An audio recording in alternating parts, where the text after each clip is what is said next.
జల్దీ software job కొడదామనుకుంటురా? అయితే వీక్యూబ్ లో ట్రైనింగ్ తీసుకొని మంచి జాబ్ కొట్టేయుర్రి.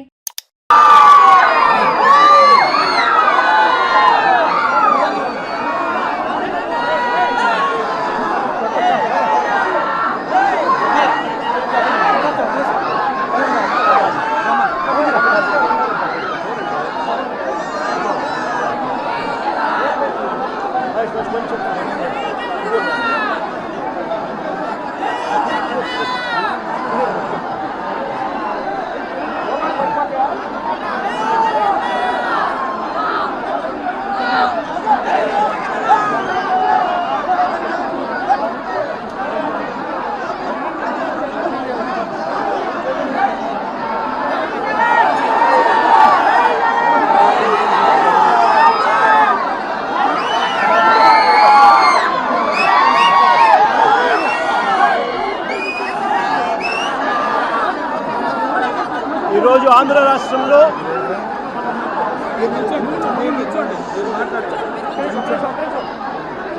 ఆంధ్ర రాష్ట్రంలో అభివృద్ధి సంక్షేమం అన్నది పూర్తిగా పక్కకు పోయి రెడ్ బుక్ రాజ్యాంగం అమలవుతా ఉన్న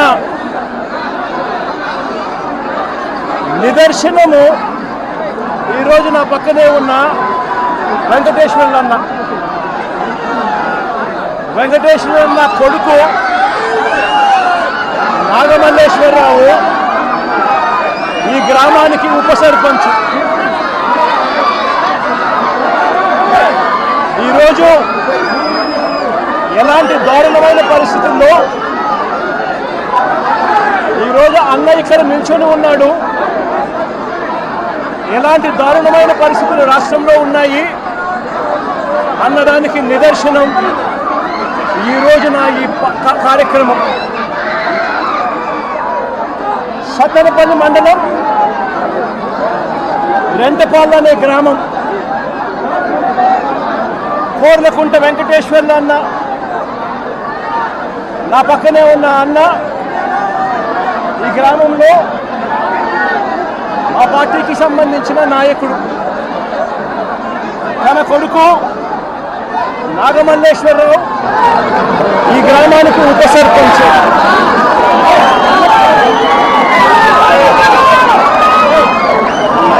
పోలింగ్ మొట్టమొదటి రోజు నుంచి రెడ్ బుక్ రాజ్యాంగం అమలులో తెలుగుదేశం పార్టీ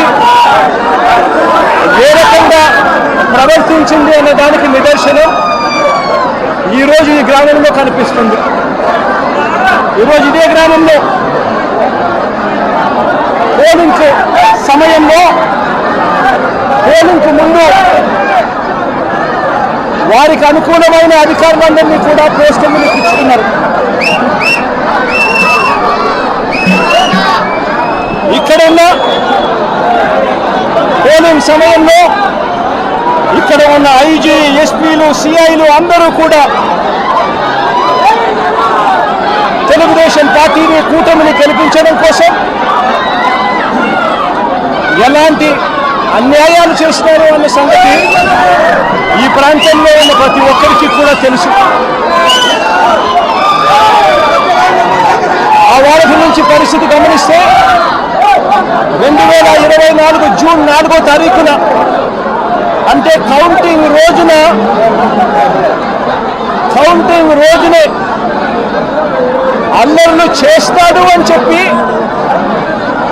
తెలుగుదేశం పార్టీ, జనసేన నాయకులు తప్పుడు ఆరోపణలు చేసి వాళ్ళ తప్పుడు ఆరోపణల నేపథ్యంలో పోలీసులు నాగమల్లేశ్వరరావును స్టేషన్లో తీసుకెళ్ళిపోయారు. కౌంటింగ్ రోజునే నాగమల్లేశ్వరరావును స్టేషన్లో ఉంచారు.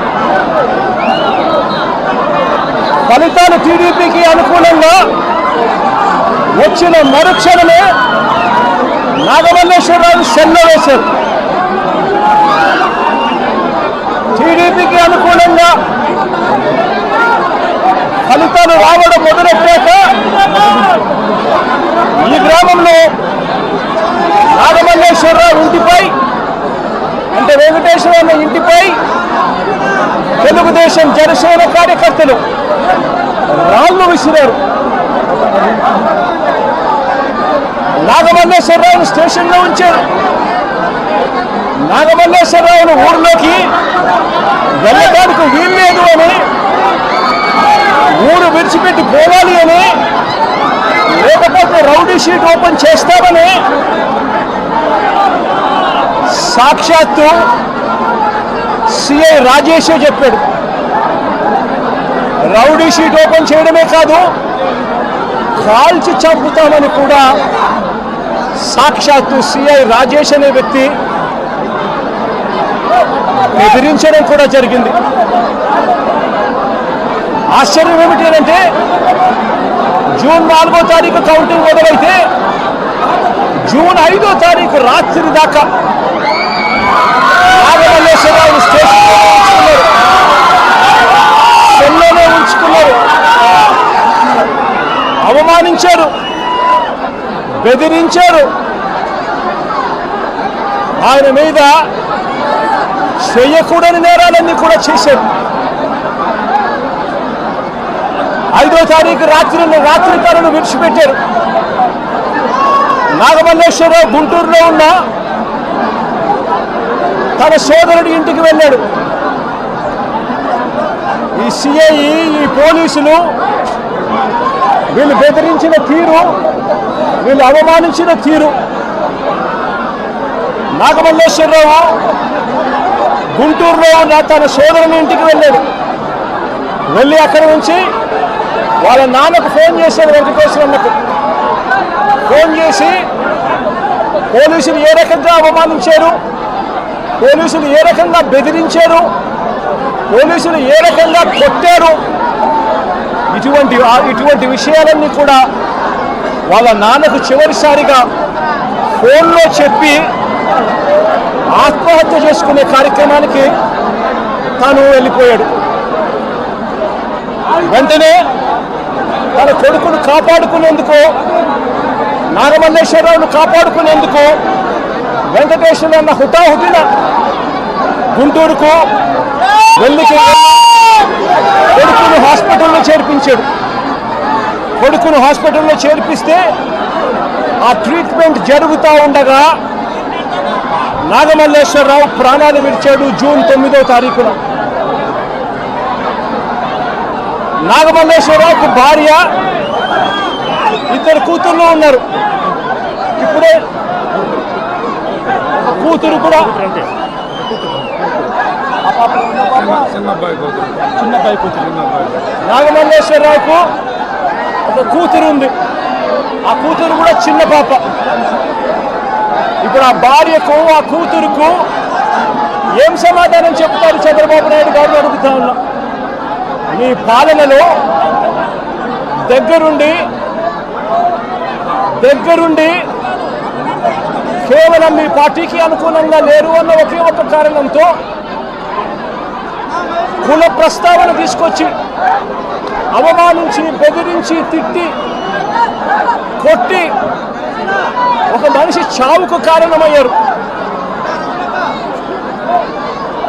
7 ఏడాది అయిపోయింది. ఈ మొత్తం కుటుంబం ఇవాళకి కూడా శోకంలోనే ఉంది. దీనికి బాధ్యులెవరు? వీరి ఇంటిపై రాళ్ళు విసిరి దాడి చేసిన వాళ్ళ మీద ఎంతమందిని అరెస్ట్ చేశారని అడుగుతా ఉన్నా, ఎంతమంది మీద కేసులు పెట్టారని అడుగుతా ఉన్నా, ఎంతమంది మీద శిక్ష విధించారని అడుగుతా ఉన్నా.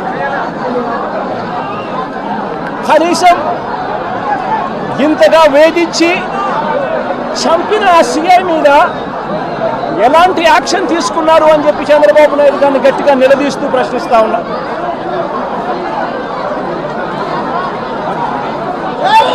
రెడ్ బుక్ రాజ్యాంగం నడుస్తూ ఉంది. రెడ్ బుక్ రాజ్యాంగం నడుస్తూ ఉంది. ఈ రెడ్ బుక్ రాజ్యాంగంలో చివరికి వెంకటేశ్వరంలో ప్రైవేట్ కంప్లైంట్ ఇచ్చినా కూడా వెంకటేశ్వర ప్రైవేట్ కంప్లైంట్ ఇచ్చినా కూడా పట్టించుకునే పరిస్థితి ఈ రెడ్ బుక్ రాజ్యాంగంలో ఎక్కడా కూడా లేదు. ఇదే సత్తెనపల్లిలోనే, ఇదే సత్తెనపల్లి నియోజకవర్గంలోనే ఈ మధ్యకాలంలోనే రాజుపాలెం మండలానికి సంబంధించి పెద్దమల్లిపూడికి గ్రామానికి చెందిన పెదమల్లిపూడి గ్రామానికి చెందిన గుత్తా లక్ష్మీనారాయణ అనే ఆయన, ఈ గుత్తా లక్ష్మీనారాయణ హాస్పిటల్లో తన ప్రాణాల కోసం కొట్టుమిట్టాడుతూ ఉన్న పరిస్థితి. ఇదే లక్ష్మీనారాయణను 2 నెలల క్రితం తప్పుడు అభియోగాలు చేసి ఇదే లక్ష్మీనారాయణను స్టేషన్కి పిలిచారు. సిఐలు ఎస్ఐలు ఇద్దరూ కూడా తప్పుడు ఆరోపణలు చేసి స్టేషన్కు పిలిచి లక్ష్మీనారాయణ సమాధానాలన్నీ కూడా గట్టిగా చెప్పిన నేపథ్యంలో ఆయన మీద ఎలాంటి ఆధారాలు లేని పరిస్థితుల్లో గత్యంతరం లేక ఆయనను విడిచిపెట్టారు. మళ్ళీ 2 నెలల తర్వాత మళ్ళీ డిఎస్పీ పిలుస్తాడు. ఇదే లక్ష్మీనారాయణ పిలిచి డిఎస్పీ పేరు హనుమంతరావు, ఒక కుల ఉన్మాది. నేను అడుగుతా ఉన్నా ఇదే డిఎస్పీకి, పోలీస్ బట్టలు వేసుకుంటూ ఉన్నారా? న్యాయం ధర్మం కోసం మీరు నిలబడి ఉన్నారా? లేకపోతే న్యాయం ధర్మాన్ని చంపేయడం కోసం మీరు ఉన్నారా అని అడుగుతా ఉన్నా. 2 నెలల తర్వాత ఈ డిఎస్పీ మళ్ళీ లక్ష్మీనారాయణ నేను పిలిచి వైఎస్ఆర్సీపీలో ఎందుకున్నావు, కమ్మ పుట్టుకలో పుట్టి అని చెప్పి ఇదే హనుమంతరావు అనే డిఎస్పీ లక్ష్మీనారాయణను కించపరుస్తూ మాట్లాడతాడు.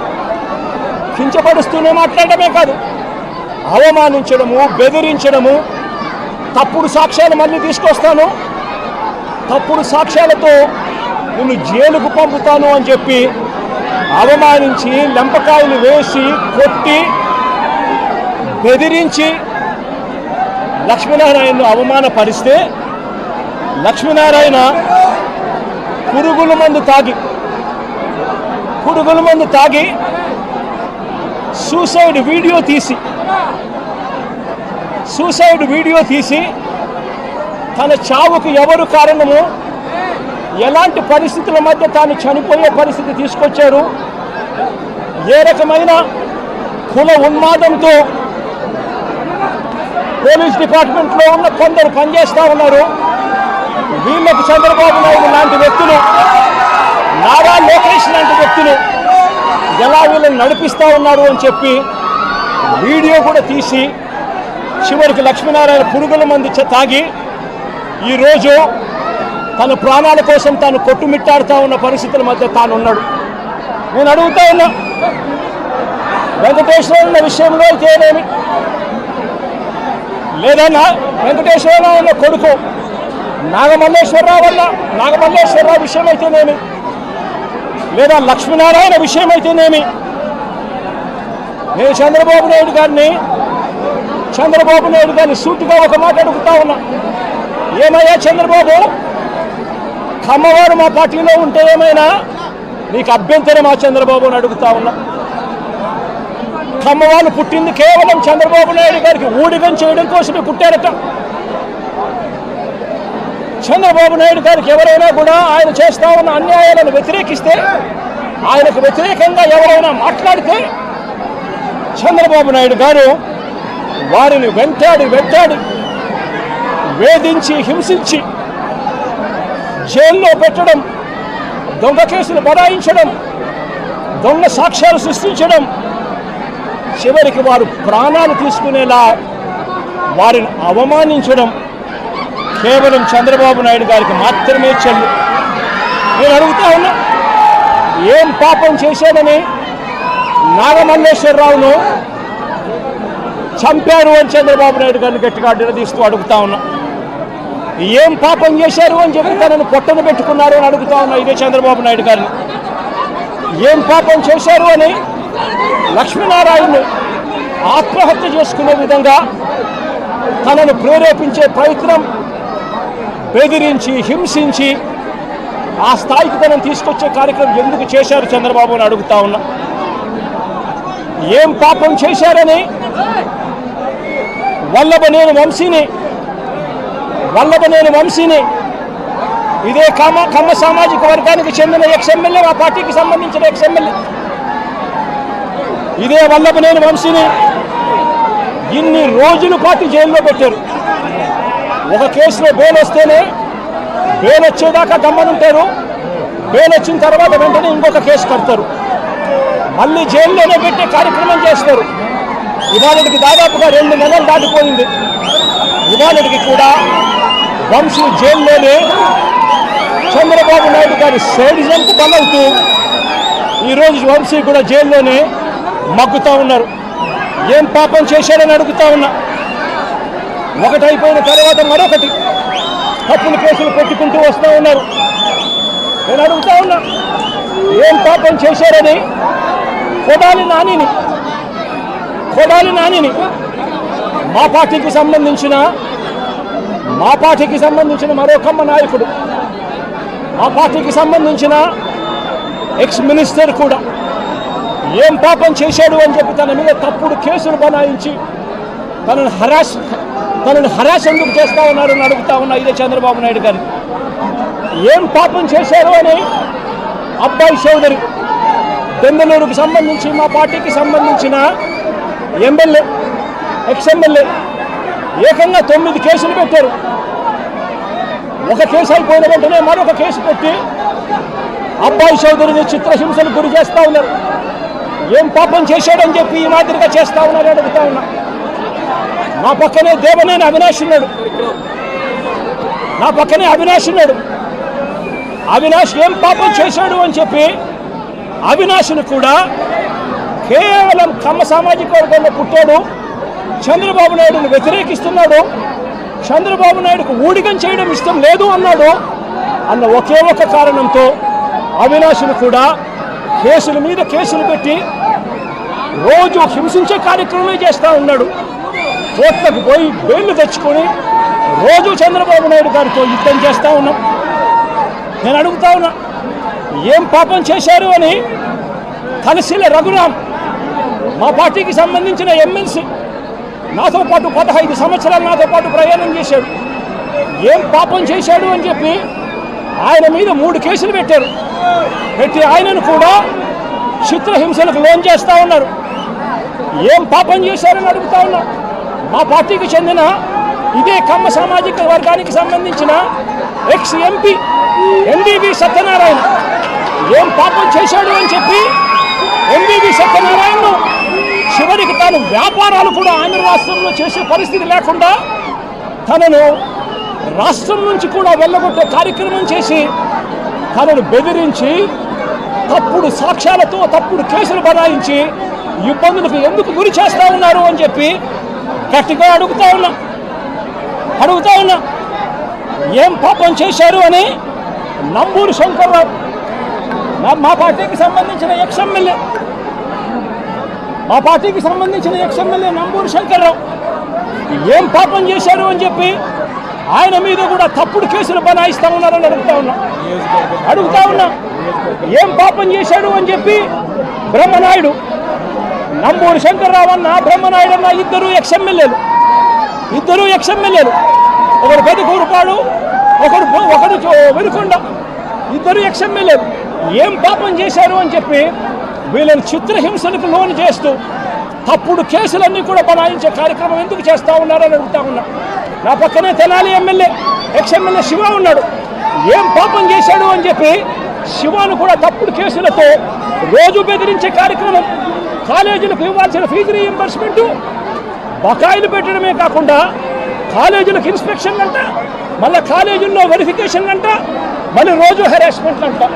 ఏం పాపం చేశాడని చెప్పి చిత్రహింసలు పెడతా ఉన్నారని అడుగుతా ఉన్నా. ఏం పాపం చేశారు అని చెప్పి ఇదే కమ్మ సామాజిక వర్గానికి సంబంధించిన మా పార్టీ సానుభూతి పరుడు తాను మాత్రమే పోచాని కృష్ణమురళి 4 రోజుల పాటు సినీ ధర్మకుడు సినీ దర్శకుడు, ఆయన డైలాగులు రాస్తారు సినిమాలలో. ఆయన కేవలం మా సానుభూతి పరుడు మాత్రమే. అలాంటి ఆయన్ను నెల రోజులు జైల్లో పెట్టారు.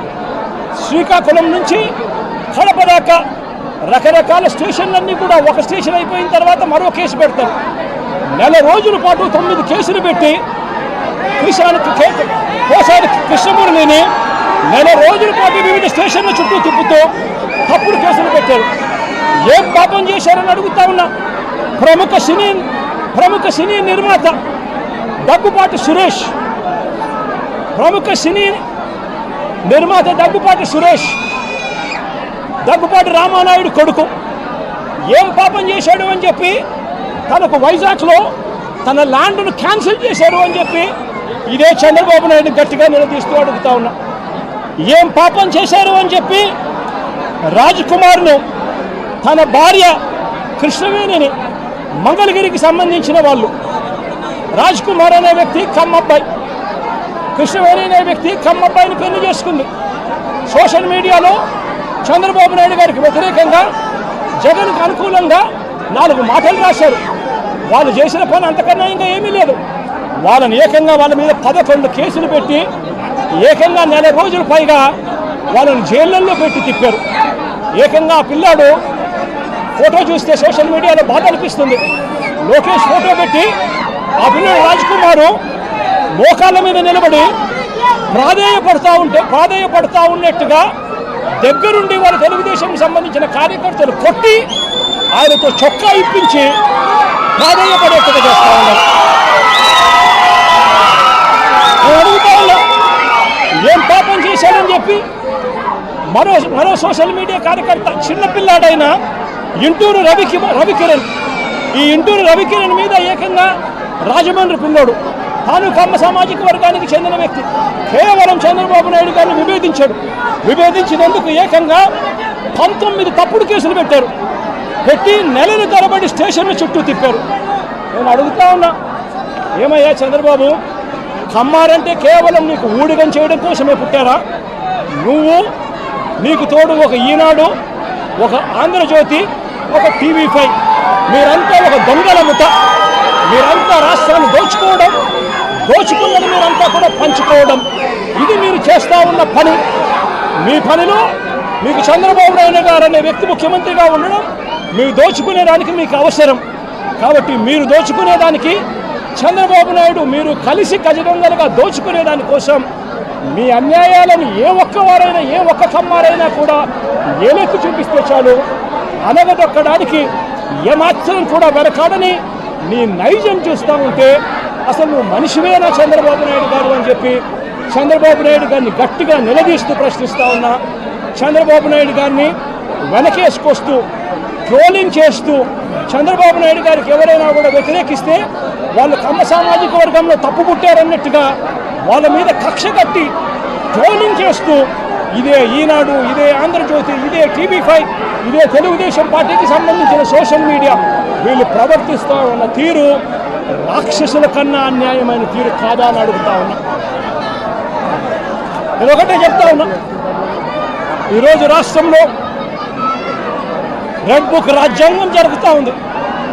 రేపు సుదీర్ఘంగా 11 గంటలకు మళ్ళీ ఒక ప్రెస్ మీట్ పెట్టి రాష్ట్రంలో ఇవాళ జరుగుతూ ఉన్న కరెంట్ అఫైర్స్ మీద, ఇంకా సుదీర్ఘంగా కూడా చంద్రబాబు నాయుడు గారు చేస్తూ ఉన్న అన్యాయాల మీద రాష్ట్ర ప్రజలందరికీ కూడా కరెంట్ అఫైర్స్ మీద మళ్ళీ వివరించడం కూడా జరుగుతుంది. అయితే ఒక మాట చెప్తా ఉన్నా, చంద్రబాబు నాయుడు గారికి చెప్తా ఉన్నా, చంద్రబాబు నాయుడు గారికి ఒత్తాసు పలుకుతా ఉన్నా పోలీస్ డిపార్ట్మెంట్లో ఉన్న కొందరు, అందరూ కాదు కొందరు, పోలీస్ డిపార్ట్మెంట్లో ఉన్న కొందరు పోలీస్ అధికారులకు కూడా ఈ సందర్భంగా తెలియజేస్తా ఉన్నా, ఎల్లకాలం చంద్రబాబు నాయుడు గారు అధికారంలో ఉండరు. చూస్తూ 1 సంవత్సరం అయిపోయింది. మరో 3-4 ఏళ్లలో మా ప్రభుత్వం వస్తుంది. మా ప్రభుత్వం వచ్చిన తర్వాత ఒక్కొక్కడికి సినిమా చూపిస్తామని చెప్పి మాత్రం ఖచ్చితంగా చెప్తా ఉన్నాను. ఎందుకంటే అన్నకు చేసిన అన్యాయం, అన్న లాంటి వాళ్ళకు చేసిన అన్యాయం ఈరోజు రాష్ట్రంలో ప్రతి గ్రామంలోనూ కనిపిస్తూ ఉంది. ఈ గ్రామంలో ప్రతి గ్రామంలో కనిపిస్తూ ఉన్న ఈ అన్యాయాలకు నేను ప్రతి అధికారికి నేను ఒకటి చెప్తా ఉన్నా, ఈ అన్యాయాలలో మీరు భాగస్వాములు కావకండి. భాగస్వాములు అయినారు అని అంటే మాత్రం చంద్రబాబు నాయుడు గారితో పాటు మిమ్మల్ని కూడా బోనెక్కిచ్చే కార్యక్రమం ఖచ్చితంగా చేస్తాము అని చెప్పి ఖచ్చితంగా హెచ్చరిస్తా ఉన్నాం. రాజేష్ అనే పేరు ఇచ్చినా కానీ కేసు కట్టుకోలేదు. వెంకటేశ్వర చెప్తా ఉన్నాడు. చెప్పండి. సిఐ రాజేష్ అనే ఆయన మీద ప్రైవేట్ కంప్లైంట్ ఫైల్ చేసినాడు. ఫైల్ చేసి కోర్టు కేసు కట్టండి అని చెప్పి ఉత్తర్వులు ఇచ్చింది. ఉత్తర్వులు ఇచ్చినా కూడా కేసు కట్టకుండా ఇంకా కేసు కట్టలేదంట. ఇంతటి దారుణంగా ప్రజాస్వామ్యాన్ని అవహేళన చేస్తూ రాజ్యాంగాన్ని రెడ్ బుక్ రాజ్యాంగంతో మారుస్తూ పరిపాలన చేస్తే ఈ ప్రభుత్వం అనేది నిలబడుతుందని అడుగుతా ఉన్నాం. ఈరోజు రాష్ట్రంలో చంద్రబాబు నాయుడు గారి పాలనలో రైతులు సంతోషంగా లేరు, అక్క చెల్లెమ్మలు సంతోషంగా లేరు, చదువుకుంటున్న పిల్లలు సంతోషంగా లేరు. చంద్రబాబు నాయుడు గారి పాలనలో ప్రతి ఒక్కరూ కూడా వెన్నుపోట్లకు లోనయ్యారు, మోసపోయారు. ఆయన అబద్ధాలు మోసాలకు వీరంతా కూడా బలైపోయిన పరిస్థితుల మధ్య రెడ్ బుక్ రాజ్యాంగంతో ఉచ్చలవిడి కరప్షన్తో ఈరోజు రాష్ట్రంలో పూర్తిగా లా అండ్ ఆర్డర్ కూడా దెబ్బతిన్న పూర్తిగా నాశనమైపోయిన పరిస్థితుల మధ్య ఈరోజు పరిపాలన సాగుతూ ఉంది. ఈ పరిపాలన ఎక్కువ రోజులు నడవదు. దేవుడు ప్రజలు ఇద్దరు కూడా గట్టిగా మొట్టికాయలు వేసే రోజు త్వరలోనే ఉందని మాత్రం ఖచ్చితంగా చెప్తా ఉన్నా.